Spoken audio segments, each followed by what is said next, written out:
recebam ele com muito carinho, muita alegria.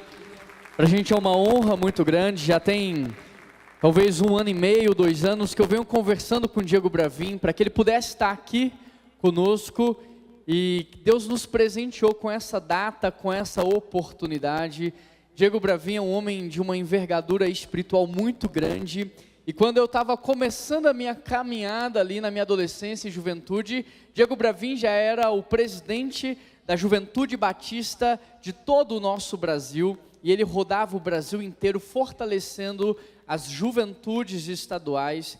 E Deus foi alargando as suas fronteiras. Por mais de uma década, Diego Bravin esteve à frente da Convenção Batista ali do estado do Espírito Santo, e agora o Diego Bravin é diretor executivo da Convenção Batista Fluminense. São mais de 2.200 igrejas que estão debaixo da liderança do pastor Diego Bravin, e o que me chama mais atenção na vida dele não é nada disso que eu acabei de falar, mas é o coração dele. Eu vejo Jesus na sua vida. Você é um grande homem de Deus, alguém que me inspira, que eu aprendo sempre, muito humilde. Eu estou muito feliz e nós estamos muito felizes por você estar aqui nessa manhã. Sinta-se em casa, fica muito à vontade e deixa Deus te usar, amém? Vamos orar pelo Diego?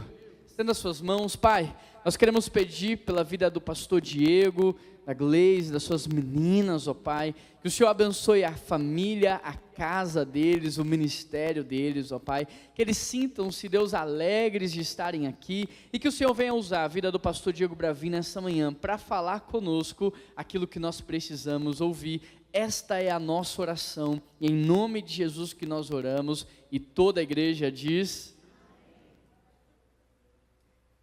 grandes coisas fez o Senhor por nós, e por isso nós estamos alegres, porque dele, por ele e para ele são todas as coisas.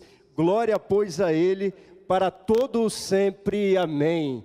Um bom dia a você. Eu desejo que a graça, a paz e as misericórdias de Jesus sejam sobre a sua vida, e que as mesmas se estendam também à sua família e a todo o seu lar. É uma alegria muito grande estar aqui nessa manhã com vocês, podendo contemplar aquilo que Deus está fazendo por meio da vida de cada um de vocês, por meio desse ministério, uma igreja tão relevante que tem influenciado de uma forma positiva ao nosso Brasil.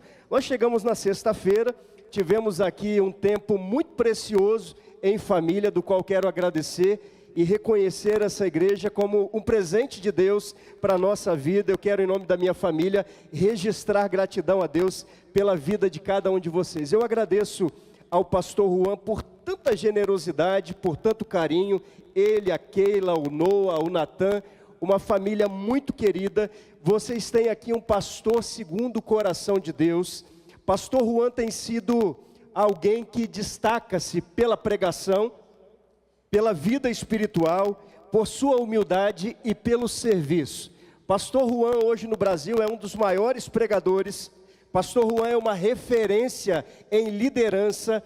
Eu sei que em alguns lugares profetas não têm honra na sua casa, mas aqui nesse lugar eu percebi que essa igreja tem honrado o seu pastor. Mas eu quero destacá-lo e honrá-lo publicamente, porque ele tem feito parte dessa geração que Deus tem levantado para impactar o Brasil, e eu tenho certeza que Deus tem muito mais para a vida do pastor de vocês. O Juan tem chegado a lugares que ele nunca imaginou, e eu tenho certeza que Deus vai levá-lo ainda a posições estratégicas, não de forma política, mas de forma profética, para abençoar a nossa nação. Por isso eu quero honrá-lo publicamente e dizer que o pastor de vocês é um homem de Deus. Por isso, continuem orando, continue investindo na vida dele, no cuidado emocional, no cuidado financeiro, com ele, com a sua família. Sabe por quê?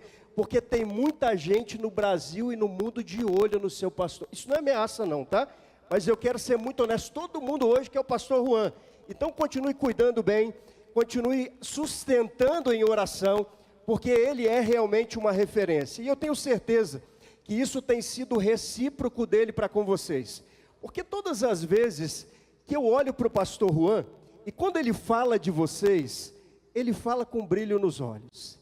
Eu estou feliz por ver aquilo que Deus tem feito, mas eu queria muito conhecer a PIB-BH, por sua história, mas por tudo aquilo que o pastor de vocês tem falado de vocês. os olhos do pastor Juan e da Keila brilham quando falam dessa igreja. Por isso, eu quero honrá-lo também. E se você reconhece isso de verdade, eu queria que você aplaudisse o Senhor pela vida do seu pastor.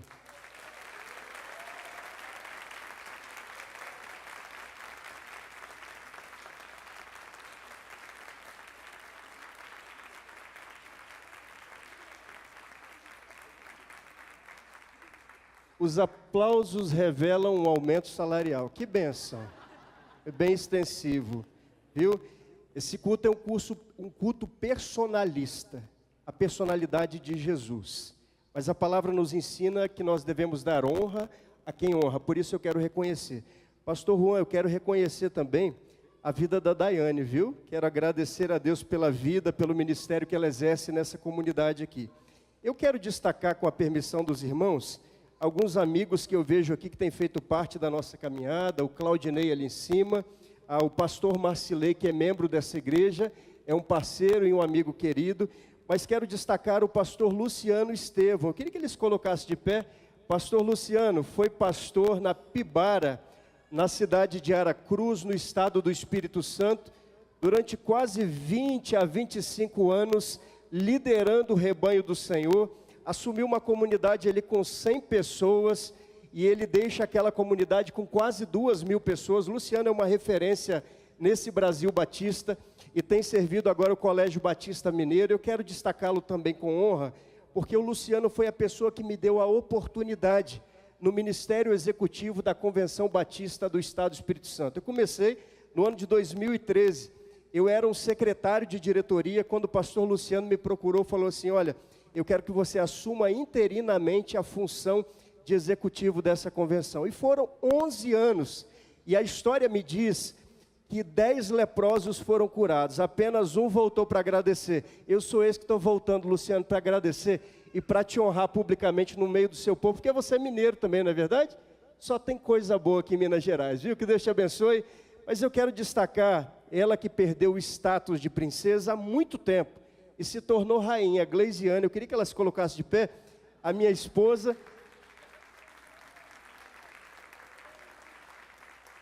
A Gleise é um presente de Deus, ela é natural de Ouro Preto do Oeste, cidade de Rondônia. Você já ouviu falar nessa terra? Levanta a mão e você já vai para o céu direto, amém, Deus abençoe. Pode baixar, tem alguém que conhece. Olha, gente, naquele lugar não tem ouro nenhum. O que tinha eu trouxe para cá, para mim, agora se tornou Preto do Oeste, a cidade não tem mais beleza, mas a Gleise é um presente de Deus que tem abençoado, sustentado o nosso ministério, uma mãe excelente, uma mulher de oração. Quando eu chego em casa, a Gleise está ali lendo a palavra, ela está orando, ela está sustentando o nosso ministério. Nós somos pais da pequena Elisa, de 5 anos de idade, e da Alice, de 6 anos de idade, que serão as primeiras freiras batistas do Brasil.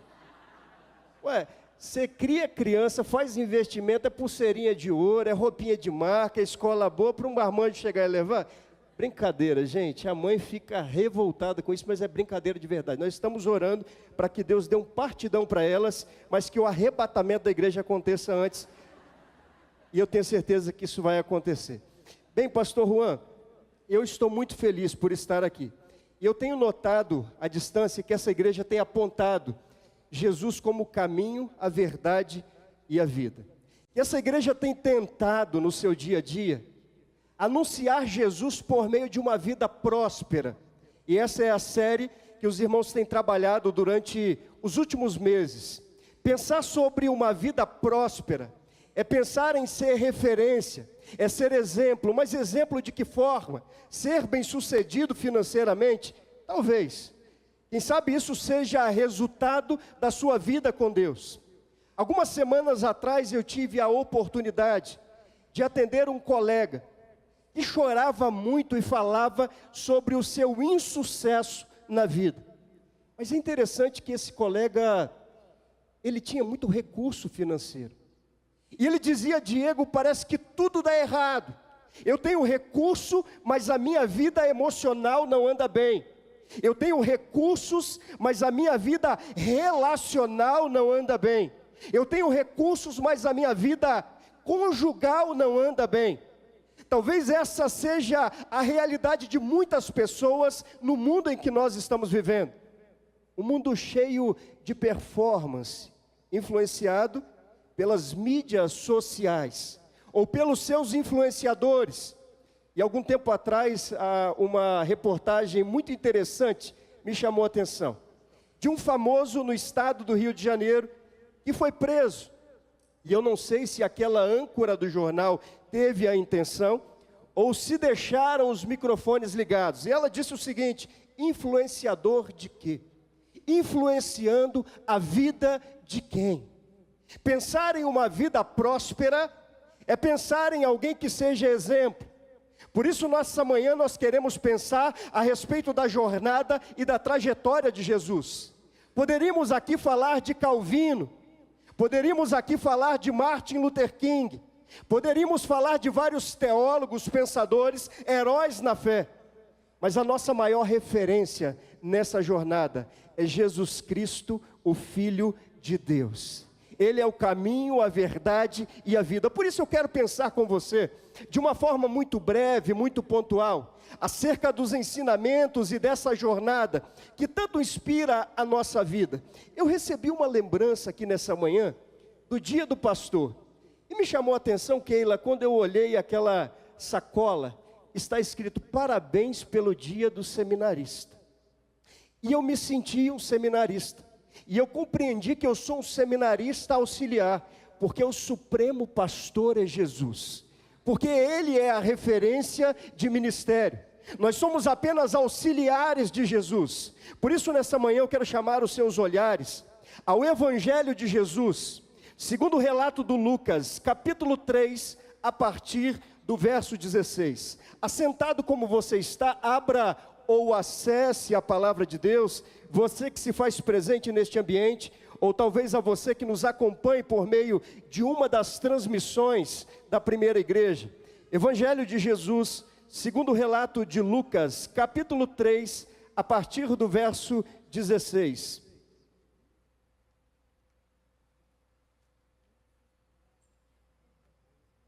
Diz assim a palavra do nosso Deus: Jesus foi para Nazaré, onde havia sido criado.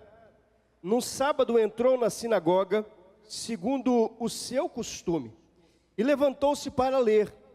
Então lhe deram o livro do profeta Isaías, e abrindo o livro, achou o lugar onde o Espírito do Senhor está sobre mim, porque Ele me ungiu para evangelizar os pobres, enviou-me para proclamar libertação aos cativos e restauração da vista aos cegos, para pôr liberdade aos oprimidos e proclamar o ano aceitável do Senhor. Tendo fechado o livro, Jesus devolveu ao assistente e sentou-se. Todos na sinagoga tinham olhos fixados nele. Então Jesus começou a dizer: hoje se cumpriu a escritura que vocês acabaram de ouvir. Todos davam testemunho dele e se maravilhavam das palavras cheias de graça que saíam dos seus lábios. E perguntavam: não é este o filho de José?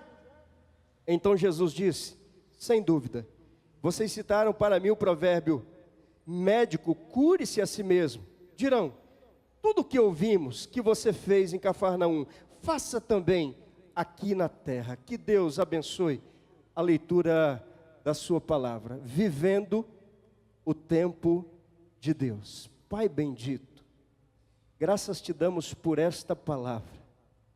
Palavra esta que não somente contém, mas ela é a verdade do Senhor para nós. E que por meio desta verdade santa, pura, possamos compreender a boa, perfeita e agradável vontade do Senhor para cada um de nós. Obrigado, Senhor, porque ouvimos a Tua voz.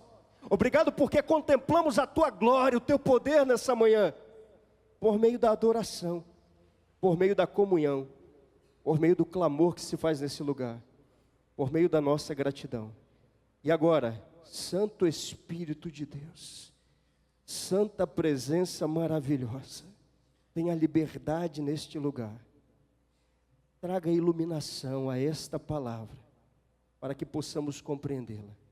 Pedimos assim, em nome de Jesus. Amém e amém. Este é o terceiro evangelho do Novo Testamento. É Lucas quem o escreve, e escreve também Atos dos Apóstolos, o maior conteúdo dos evangelhos do Novo Testamento. O evangelho de Atos relata então a jornada dos seguidores de Jesus. Ela também retrata o momento onde a palavra de Jesus é cumprida, onde o Espírito Santo do Senhor desce sobre a sua igreja. Mas é Lucas agora que revela ou retrata que Jesus Cristo é aquele a quem os profetas falaram no passado. Jesus Cristo é o Messias da parte de Deus. Lucas, médico, mas historiador também. Um homem estudioso, que dedica o seu tempo e a sua vida e a sua lente para retratar a história e a jornada de Jesus. Lucas é o único autor do Novo Testamento a não ser judeu, porque ele era da Antioquia da Síria, o que lhe permitia então um encontro mais profundo com Jesus, o que lhe permitia então não ser tendencioso no seu relato. Lucas é reconhecido e nominado como evangelista, palavra que se deriva de evangelion no grego, que quer dizer boas novas da parte de Deus. É Lucas então que retrata, é Lucas então o portador dessa mensagem, é Lucas aquele que carrega a preciosa, maior e melhor e mais importante mensagem do mundo. É Lucas agora que, com este olhar, de quem não conheceu Jesus pessoalmente, mas alguém que caminhava ao lado do apóstolo Paulo. Paulo vai o citar em Tessalonicenses como o médico amado, como aquele a quem não havia abandonado Paulo em momento algum da sua caminhada. E é no início do primeiro século que Lucas escreve, em um período cíclico, reconhecido como o período dos imperadores cruéis, 4 imperadores romanos, dentre eles aquele que coloca fogo na cidade de Roma no ano 70. Lucas tem o objetivo então de retratar essa jornada. Lucas tem a ideia, Lucas tem o coração nesta obra, e ele retrata com muita fé e com muito zelo aquilo que ele aprendeu a partir da leitura da vida do apóstolo Paulo. E é neste exato momento que Lucas então projeta o início dessa jornada de Jesus. E eu chamo os seus olhares de uma forma peculiar ao capítulo 3, onde Jesus inicia então a sua jornada ministerial, onde ele inicia a sua trajetória. E é interessante que o capítulo 3 nos mostra Jesus agora, após o batismo, indo até o deserto. E eu trago aqui uma atenção, um olhar muito pontual a este relato. Jesus vai ao deserto para ser tentado. Jesus vai ao deserto para se consagrar. Jesus vai ao deserto para buscar esta relação de intimidade. E ele me ensina que uma vida próspera se inicia com preparo. Uma vida próspera se inicia com um relacionamento com Deus. E não há vitória sem preparação. Um exército não pode ir à guerra sem treinar, sem pensar estratégias. Nós estamos vivendo, eu não queria citar isso não, porque é lamentável, mas nós estamos vivendo um período de Copa do Mundo. Tem gente rindo já, né? A seleção brasileira se preparou, mas eu acho que preparou e parece que não está preparado, mas se preparou. Ela treinou, ela estudou taticamente o adversário, ela estudou estratégias táticas e técnicas internamente, para ser ofensiva, para derrotar o adversário. Porque ninguém pode ir a uma guerra, a uma batalha, a um confronto sem se preparar. O Davizinho, ele foi preparado no campo. Ele não era forte como Saul, ele não era rei comandante de tropas, mas Deus o forjou em meio ao pasto. Em meio ao seu trabalho rural como pastor, ele havia vencido um leão, um urso. Ele estava sendo preparado. O que eu quero dizer é que para viver uma vida próspera é preciso de preparo, de relacionamento, de santidade.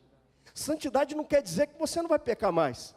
Santidade não quer dizer que você não vai cair. Você vai cair e vai ser lavado. Isso é ser santo. Isso é buscar a santificação. É após a queda se levantar e ser lavado e remido pelo sangue de Jesus, mas abandonar esse pecado. E agora Jesus nos ensina que nessa jornada é preciso de preparo, é preciso de relacionamento com Ele. Mas o texto nos ajuda a pensar nesta jornada, que Jesus agora, ao sair do deserto, Ele inicia oficialmente o seu ministério. Depois de se preparar, depois de se consagrar, Ele vai à sua cidade natal. Ele vai à sua cidade de origem, onde ele havia sido criado. E ali dentro de uma sinagoga, ele recebe o livro da lei. E ele vai ler o livro da lei para aqueles que estavam dentro daquela sinagoga. E eu fico imaginando, meus irmãos, Jesus fazendo aquela leitura. Ele está evocando agora um texto profético feito por Isaías, o profeta da parte de Deus. Profeta é um homem, uma mulher, é aquele que se levanta em nome de Deus, para proferir palavras do trono da graça. Palavras essas que têm o objetivo de confrontar o pecado das autoridades, dos reis, de confrontar o povo. E nós estamos falando de um tempo desafiador na história do povo de Deus, onde o povo estava mergulhado no pecado, onde os homens de Israel se davam em casamento a mulheres de outras nações, onde o povo adorava deuses pagãos, e Isaías agora é levantado como profeta para falar da parte de Deus. Eu quero trazer aqui um destaque importante, abrir um parênteses. Meus irmãos, nós precisamos de uma igreja que seja profética e não política. Nós precisamos de uma igreja que confronte o pecado, não de uma igreja que se relacione com o pecado, não de uma igreja que se relacione com o pecado deste tempo, não uma igreja que seja influenciada pelo ambiente, mas uma igreja que influencie todo o ambiente. Eu digo isso porque daqui a pouco nós vamos iniciar o processo eleitoral novamente. É importante dizer para você que igreja não é de esquerda nem de direita. Igreja pertence ao Senhor Jesus. Igreja não é de Lula nem de Bolsonaro, igreja é de Jesus. E é importante para mim, pastor, e para você, servo de Deus, eu também sou servo, compreender que nós não temos responsabilidade de militar politicamente. Nós temos responsabilidade com a palavra de Deus. Nós temos responsabilidade com a verdade. E precisamos de cumprir esse papel. Isaías é o profeta da parte de Deus. E Jesus acaba de ler este livro da lei. E quando ele acaba de ler, ele vai dizer o seguinte: eu sou aquele que Isaías está falando. Eu sou esse que Isaías está profetizando. Eu sou aquele que vai restaurar o povo de Israel. O povo que estava afligido, o povo que estava acuado diante do poderio do Império Romano. Jesus está dizendo: eu sou aquele que veio para trazer libertação. Eu sou aquele que vim para trazer cura e para proclamar, anunciar que o reino de Deus chegou. Meus irmãos, o reino de Deus chegou nesse lugar, amém? O reino de Deus está entre nós. O Filho de Deus se fez carne. O Deus vivo esteve entre nós de forma encarnada. Ele morreu, ressuscitou e voltará para buscar a sua igreja para a glória do santo nome do nosso Deus. Amados irmãos, Jesus acaba de ler. E ele provoca alegria por parte de alguns e revolta por parte de outros, que pensavam o seguinte: olha, ele está blasfemando. Ele não sabe o que ele está falando. Quem é esse? É o filho de José? É o filho do carpinteiro? Interessante como algumas pessoas vivem e viveram ao lado de Jesus e não conseguiram identificar Jesus. Nós vivemos em um mundo onde as pessoas não conseguem alcançar a dimensão dessa graça. E quem é Jesus? Mas ele vai dizer: eu sou aquele que veio da parte de Deus para curar, para trazer restauração. A partir dessa leitura eu quero pensar com você um pouquinho sobre vida próspera. É aquilo que nós estamos pensando durante os últimos meses nas celebrações dessa comunidade. E o texto me ajuda a pensar algumas realidades das quais eu quero compartilhar com você. Eu gostaria que você anotasse aí ou grifasse na sua Bíblia. Primeira realidade que esse texto me ajuda a pensar: para viver uma vida próspera, é preciso de crer na autoridade de Jesus. Estas frases, elas têm destaque. E a primeira frase ou a primeira fala de Jesus vai dizer que ele veio para proclamar liberdade aos cativos. Jesus veio trazer liberdade para quem está preso. Amém, irmão? Jesus veio para trazer liberdade a quem está preso. Eu me recordo, pastor Luciano, que no início da jornada ministerial, à frente da Convenção Batista do Estado do Espírito Santo, nós tínhamos alguns projetos de capelania prisional, e eu creio que nesse estado algumas igrejas mantêm a própria Convenção Mineira. E eu tive a oportunidade de entrar naquele ambiente sombrio, naquele ambiente de mau cheiro, naquele ambiente opressor, onde pessoas esboçavam a sua tristeza. Um ambiente que não foi criado para o ser humano. E naquele ambiente eu realizei alguns batismos. Mas eu via pessoas atrás das grades, pessoas algemadas. A sensação de achatamento é tão grande, de impotência, de ser inválido, de não ter utilidade. Meu tio é policial, aposentado. E às vezes eu ia na casa da minha avó, pegava algema, brincando ali eu me prendia. Meus irmãos, que agonia, que desespero. Aí ele trazia a chave e me soltava. A sensação de liberdade, ela nos traz prazer. A sensação de liberdade nos traz alegria. Jesus está dizendo que ele veio para trazer liberdade. Ele veio libertar os cativos. Jesus se apresenta como autoridade e é preciso de crer nesta autoridade que pode trazer libertação. E como eu disse anteriormente, há algumas pessoas que não compreendem ainda esta verdade, que estão no nosso meio, mas não conseguem alcançar esta liberdade em Cristo. Eu me recordo que quando Pedro e alguns discípulos estavam naquela pesca que foi chamada de maravilhosa, e os evangelhos vão relatar isso, há uma fala que pode passar até desapercebida a nós, mas eu quero trazer destaque a ela.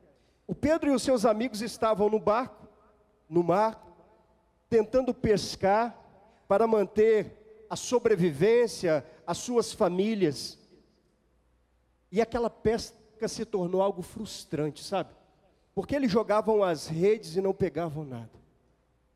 E às vezes eu olho para a nossa vida espiritual e eu fico pensando, existem momentos que nós estamos lançando as redes, mas essa rede vem vazia, não é verdade? Dá um desânimo para a gente. E a gente começa a pensar o seguinte: será que Jesus não está me ouvindo? Será que Jesus não tem autoridade e pode realizar o milagre que eu preciso? É quando nós pensamos em olhar para trás. É quando nós pensamos em voltar para o Egito e dizer lá atrás era melhor, por que ele me trouxe até aqui? E essas redes espirituais vazias provocam apatia. E agora Jesus aparece nesse cenário. Ele chega nessa história. E quando Jesus vai dizer, lancem novamente as redes, eu acho que Pedro deve ter tido a vontade de contestar. Dizer, olha, a gente já tentou demais, e eu não vou fazer isso de novo não, não vai adiantar nada. Mas o que ele faz? Ele ouve a Jesus. Mas naquele momento, pastor Juan, ele chama Jesus de mestre. Daqui a pouco você pode abrir o Evangelho de Marcos aí, acho que a partir do capítulo 4, você vai encontrar aí essa pesca, ele vai chamar Jesus de mestre. Aí Jesus diz, lança a rede novamente. E aí quando eles lançam as redes novamente, o que acontece? Essa rede retorna cheia de peixes. E aí olha a mudança de expressão que o texto traz. Ou melhor, Pedro se refere a Jesus. ele não chama Jesus de mestre mais, Keila. Ele chama Jesus de Senhor. Meus irmãos, reconhecer a autoridade é enxergar Jesus como Senhor da nossa vida e não como mestre somente. Sabe por quê? O povo de Israel enxergava Jesus como aquele que sabia ou que tinha o dom do ensino. Alguns acreditavam que Jesus era apenas um profeta, como se ele fosse mais um, mas não compreenderam o tempo da visitação do próprio Deus que esteve entre nós. E quando eu fico olhando para a nossa realidade, irmãos, eu vejo gente dentro da comunidade de fé algemado, pessoas que estão cativas, aprisionadas, sofrendo há anos, perdidos na casa do Pai, porque não reconheceram o tempo da visitação de Deus. Eu quero dizer nessa manhã para você, que o Espírito Santo de Deus está nesse lugar, e Ele pode quebrar esta algema, Ele pode te libertar dessa prisão espiritual. Há pessoas que estão aprisionadas pelo pecado, a gente brincando com o pecado, como se pecado fosse brincadeira de criança. Existem pessoas dominadas pelos vícios. Algumas pessoas com traumas emocionais presas a um passado. Eu quero dizer para você que terapia é importante. E a medicina, ela foi criada com a autorização, com a permissão de Deus, para que nós pudéssemos usufruir da mesma. Mas eu quero dizer que cura plena só em Jesus. Não há psiquiatra, não há medicamento que pode te libertar daquilo que você precisa de ser liberto. Por isso, nessa manhã, eu quero dizer que o Espírito de Deus está nesse lugar. E que Ele pode trazer libertação ao cativo. Não há algema, não há cadeia, não há fortaleza que vai te aprisionar para sempre. Porque o preço foi pago na cruz do Calvário. Porque aquele documento foi rasgado, porque o véu foi rasgado, e hoje nós temos liberdade em Cristo Jesus. Por isso, meu irmão, creia na autoridade de Jesus.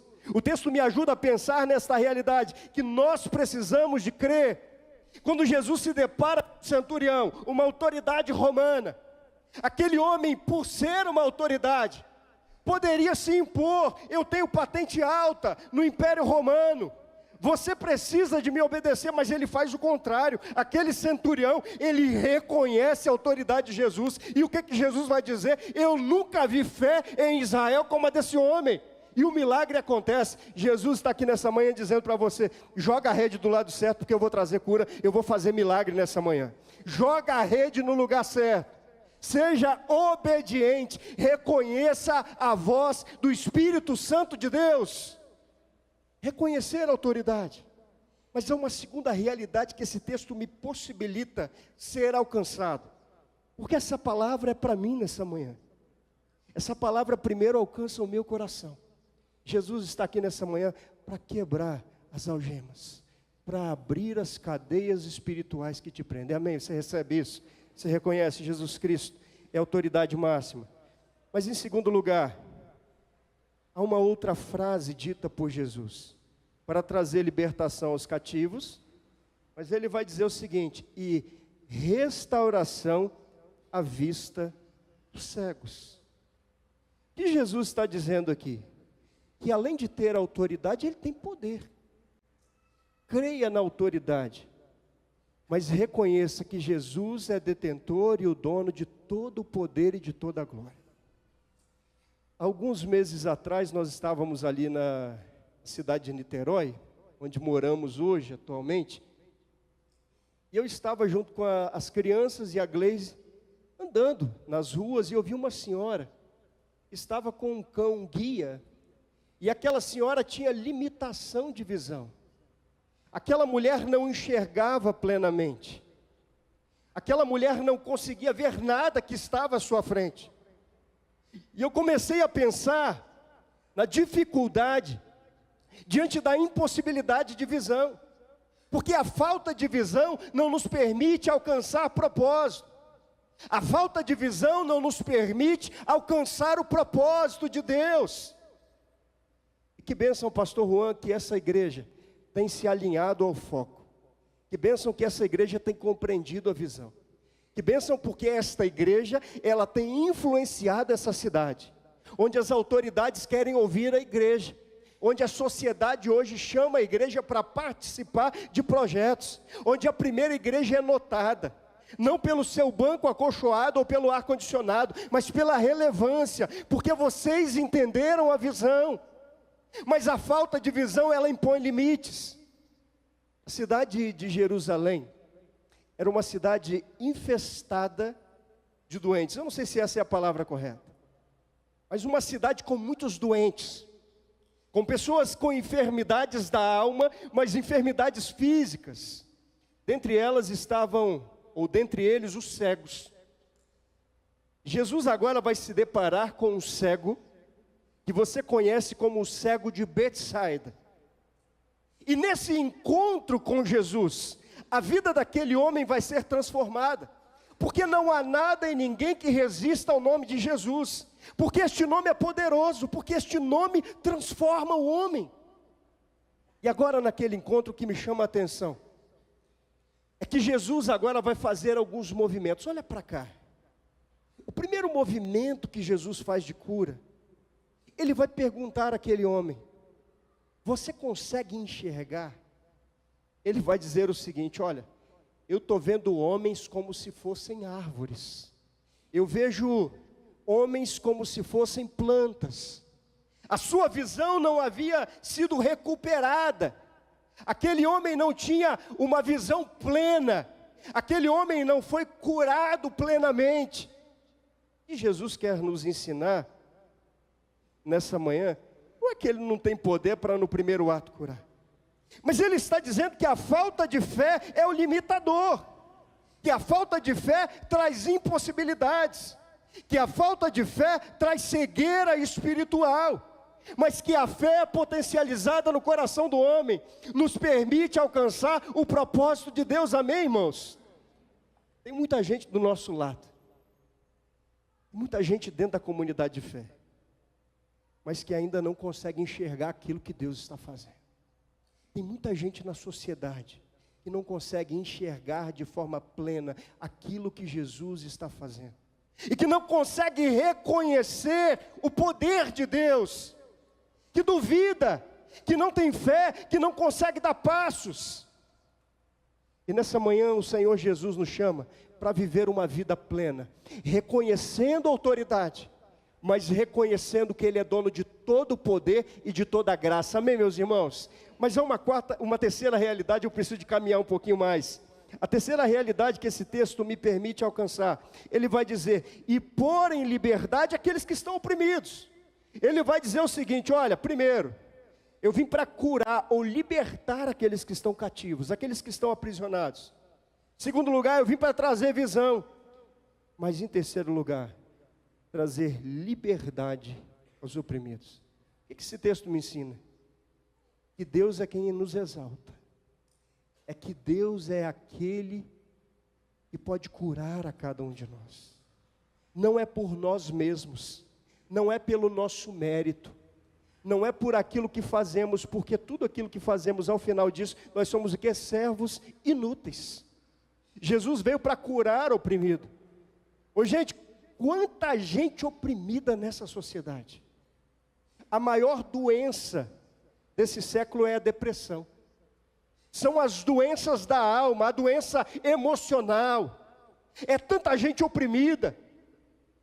Andando pelas ruas da cidade esses dias junto com a Gleise, a gente se deparou com um homem que chorava sem parar. Sujo, com a roupa rasgada, debaixo de uma marquise, naquele frio, sem condição alguma, sem família. E aquele homem chorava e falava sozinho. Tem muita gente vivendo a opressão. Tem tanta gente vivendo o achatamento. Tem tanta gente vivendo crise, desafio na sua casa.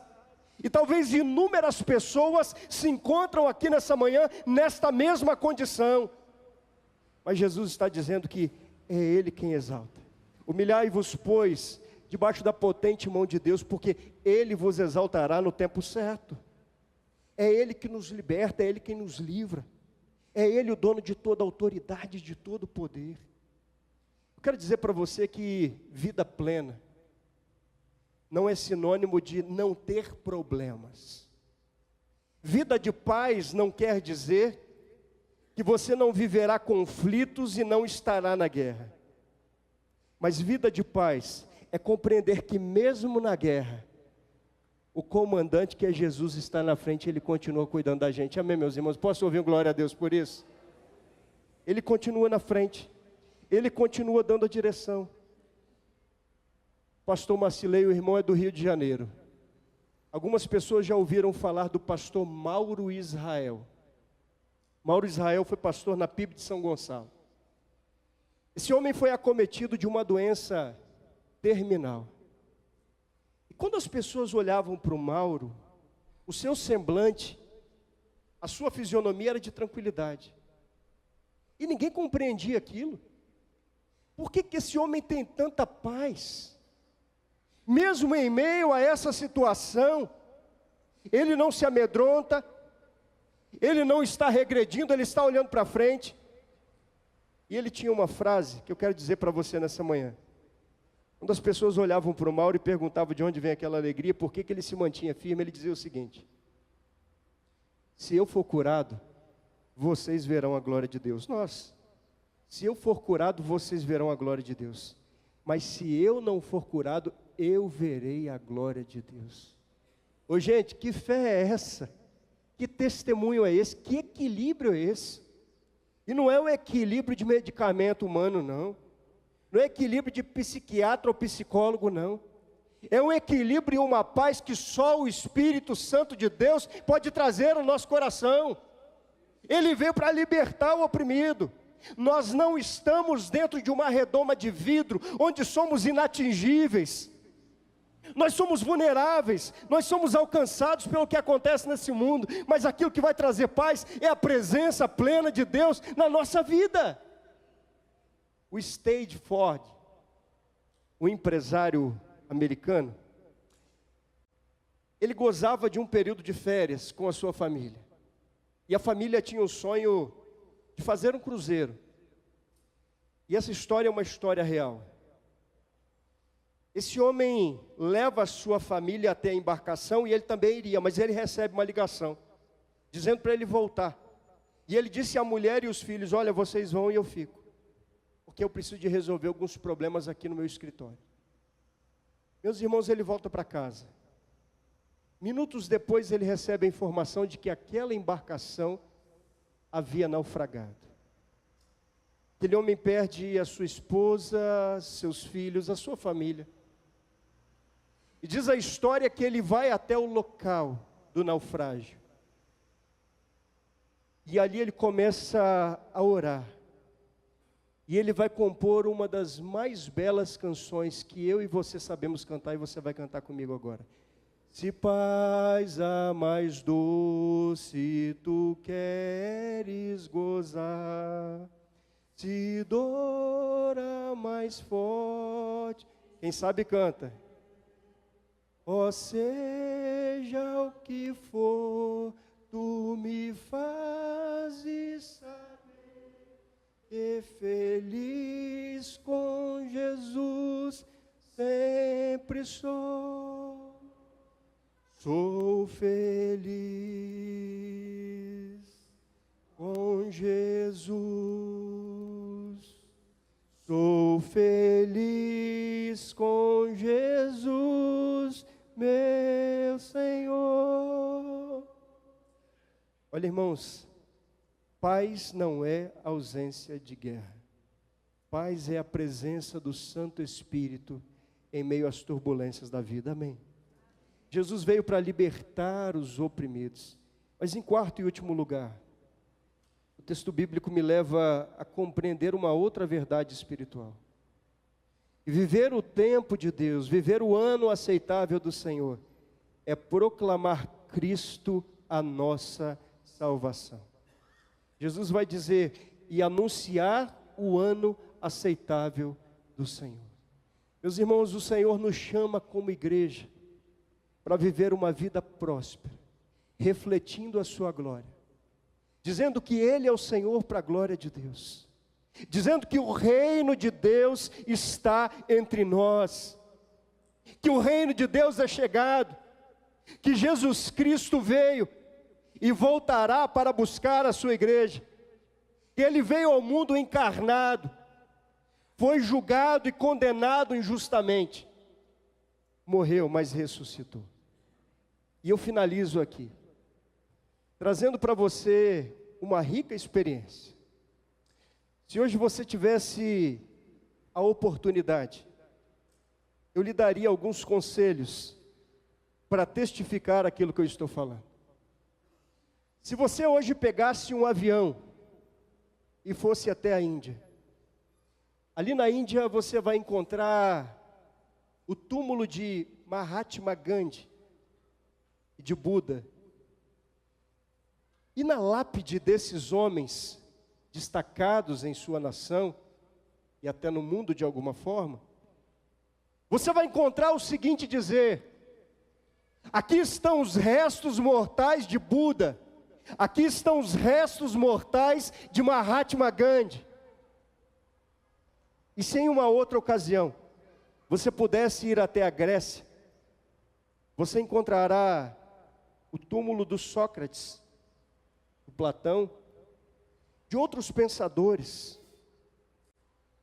e em suas lápides os seguintes dizeres: aqui estão os restos mortais.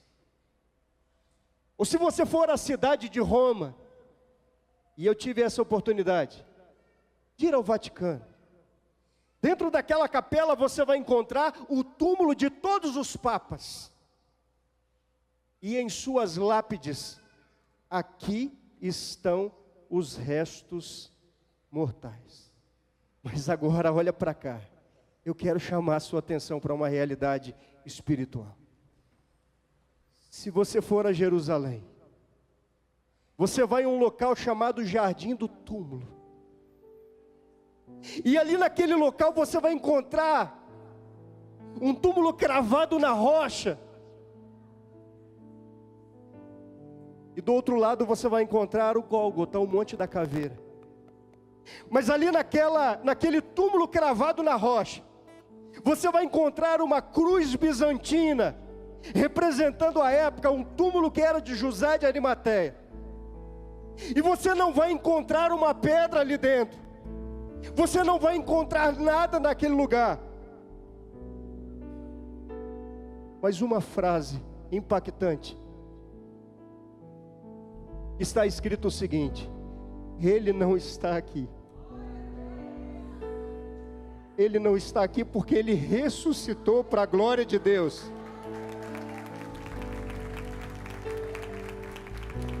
Ele não está aqui porque Ele ressuscitou para a glória de Deus. Gente, é tempo de proclamar o ano aceitável do Senhor. É tempo de proclamar salvação.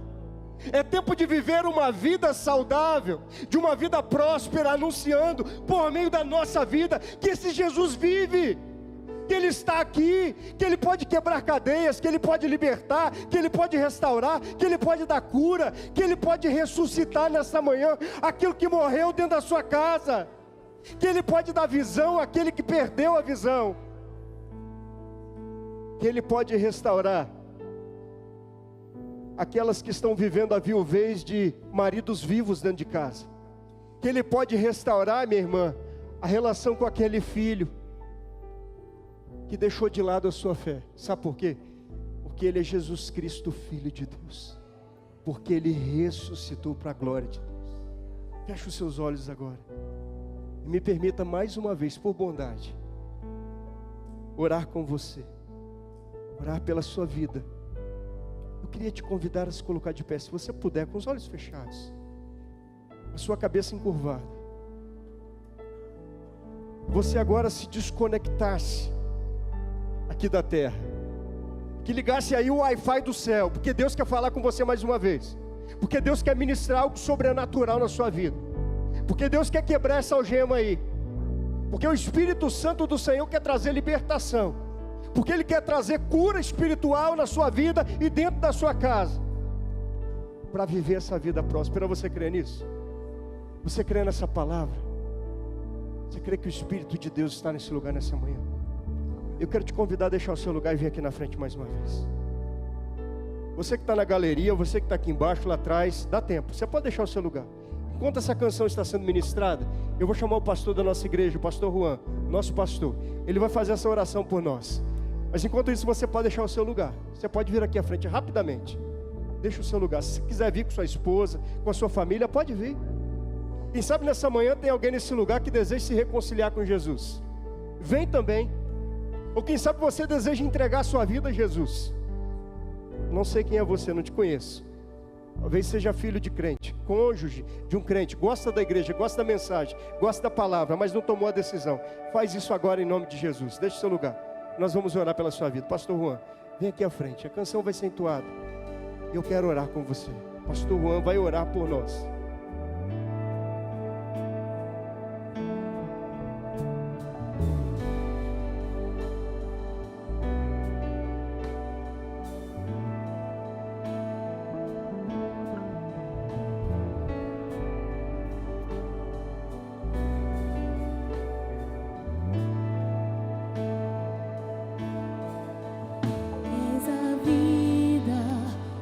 O amor que traz luz sobre as trevas, esperança e restaura todo o coração ferido. Grande é o Senhor, és a vida, és o amor que traz luz sobre as trevas, esperança que restaura todo o coração ferido. Grande é o Senhor, com teu fôlego dentro em nós, derramamos louvor com teu fôlego dentro em nós, derramamos louvor somente a ti.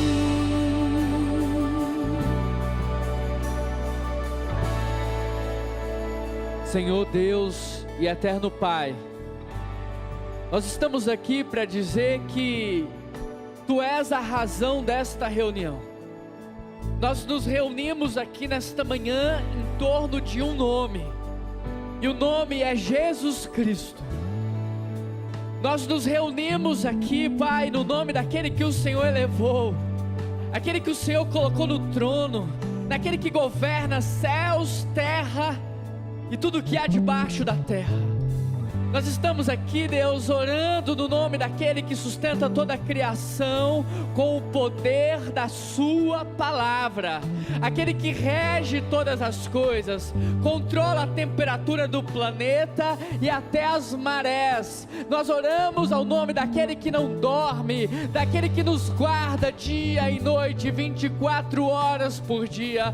Nós oramos ao nome daquele que era, é e há de vir. Nós oramos àquele que é o Alfa e o Ômega, o início e o fim. É no nome de Jesus Cristo que nós oramos. É neste nome que todo joelho se dobra. É neste nome, Deus, que os demônios se colocam em retirada. É nesse nome que as trevas são lançadas. É neste nome, Pai, que vidas são salvas, rendidas e transformadas, meu Deus. Tua presença no nosso meio, ela é real. Nós nem precisamos dizer que o Senhor está aqui, porque ela é real, Pai. O Espírito de Deus está em nós e agindo através de nós. E nós louvamos ao Senhor por isso, porque foi o Senhor que nos trouxe aqui nesta manhã. Foi o Senhor que nos envolveu com laços de amor. Foi o Senhor que nos constrangeu à Tua presença. Foi o Senhor, porque o Senhor tem propósito nessa reunião, Pai. Nós não estamos aqui por um acaso. Não é coincidência estarmos aqui nesta manhã, não é coincidência essa palavra que foi ministrada, Deus, não. O Senhor tem propósito sobre todas as coisas no céu e na terra, Pai, e nós cremos que o Senhor nos trouxe aqui para que o Senhor pudesse completar a obra que o Senhor começou a fazer, meu Deus. O Senhor conhece cada vida que está aqui na frente, o Senhor sabe o que cada pessoa está passando. O Senhor sabe o que cada um deles necessita, meu Deus. O Senhor conhece cada um pelo nome, a história. O Senhor sabe quantas lágrimas foram derramadas. O Senhor sabe, Deus, quanto cada coração está sangrando. O Senhor sabe, porque o Senhor estava lá naquele quarto, o Senhor estava lá naquele leito, o Senhor estava lá naquele dia, sustentando cada um deles, Pai. Mas quem sabe hoje não é o dia da manifestação da graça. Quem sabe hoje não é o dia da manifestação da misericórdia. Quem sabe hoje não é também, Deus, o dia da manifestação da bondade do Senhor, da generosidade do Senhor, para completar a obra que o Senhor começou a fazer, meu Deus. Ó Deus, há pessoas aqui amarradas, acorrentadas, escravizadas, ó Deus, ao pecado, aos vícios, às tentações, mas como foi ministrado, Pai, há um nome que tem todo o poder, e nós pedimos ao Senhor, no nome de Jesus, que haja libertação nessa manhã.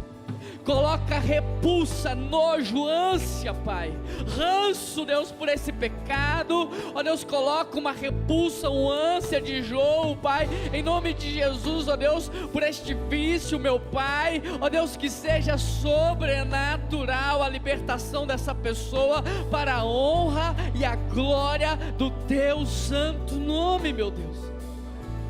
Ó Deus, eu peço ao Senhor por curas nessa manhã. Há pessoas do nosso meio enfermas, meu Pai, porque nós estamos em um mundo mau, porque nós estamos em um mundo, Deus, caído. Sim, nesse mundo passaremos por aflições, mas a Tua palavra disse: tenha um bom ânimo, eu venci o mundo, e por causa da Tua vitória na cruz, todo mal é um mal vencido, toda doença tem um prazo de validade para acabar, todo choro dura uma noite, meu Deus. Então, Pai, se é da Tua vontade, porque poder o Senhor tem, se é da Tua vontade, manifesta também curas aqui nessa manhã. Cura quem está enfermo, cura quem está enfrentando câncer, cura quem está enfrentando leucemia, cura quem está enfrentando doença degenerativa, cura quem está enfrentando doenças terminais. Liberta, Senhor, liberta inclusive quem ainda nem recebeu o diagnóstico, mas já liberta e já cura, porque a gente nem precisa saber para Te glorificar. Tu és o médico dos médicos, Tu és o Senhor dos senhores, o Rei dos reis, meu Pai. Louvado seja o Senhor, porque se formos curados, como aprendemos nessa manhã, o Senhor será glorificado. Mas se nós não formos curados como queremos ser, nós veremos a Tua glória. A cura é diferente, a cura para toda a eternidade, é para a vida. Mas, Pai, a nossa oração e o desejo do nosso coração é que cada irmão, cada irmã seja curado.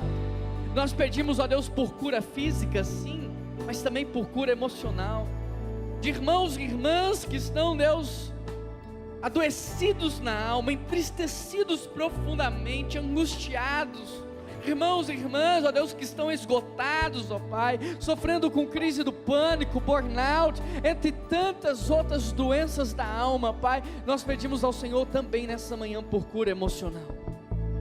A palavra diz: vinde a mim todos vós que estáis cansados e sobrecarregados, e eu vos aliviarei. Deus, nós pedimos pela salvação dos nossos parentes, meu Pai.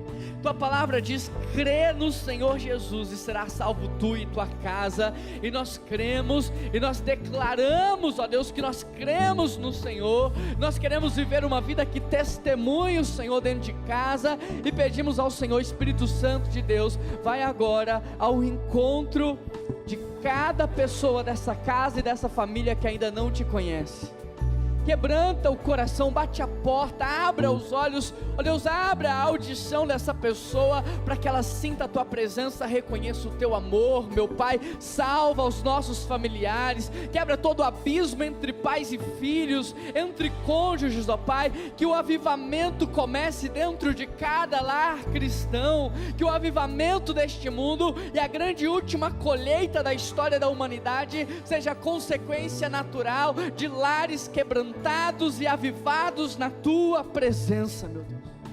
Eu peço ao Senhor, abre portas de emprego para quem não tem.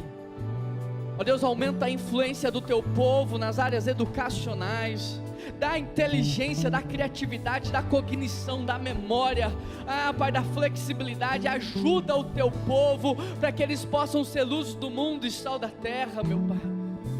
Deus, muito obrigado, porque mesmo que pudéssemos aqui citar tudo o que nós necessitamos, ainda assim nos faltaria palavras para declarar o que a nossa alma necessita. Mas o Senhor sabe de todas as coisas, e o Senhor nunca fez nada na medida, sempre foi generoso em tudo que o Senhor fez. Então, Pai, derrama sobre o teu povo nessa manhã as mais ricas bênçãos espirituais nas regiões celestiais. Pai, abençoa o teu povo com paz, com alegria, com amor, com bondade, com leveza, com esperança, com saúde, com bons relacionamentos, família, Pai, prosperidade. Deus, abençoa o teu povo, meu Deus. A missão está dada, meu Pai. Nessa manhã nós somos renovados, restaurados, realinhados. A missão está dada, que possamos sair agora para glorificar o teu nome, concluindo aquilo que tu nos destes a fazer. A missão está dada, meu Pai, que possamos sair daqui para declarar: Ele reina, Ele vive, Ele voltará. Que possamos sair daqui para entregar uma mensagem de esperança. Nós temos um Deus que é por nós, nós temos um Deus que escuta a nossa oração, e o mesmo Deus que mudou a minha vida também pode mudar a sua. Que possamos sair daqui para cantar sobre o teu amor, sobre a tua presença, meu Pai, e que seja sobrenatural os próximos dias, que seja extraordinário o que nós vamos viver na tua presença, meu Pai. Nos leva em paz, cheios da tua presença, em nome de Jesus que nós oramos, e toda a igreja diz. Você pode aplaudir a Jesus?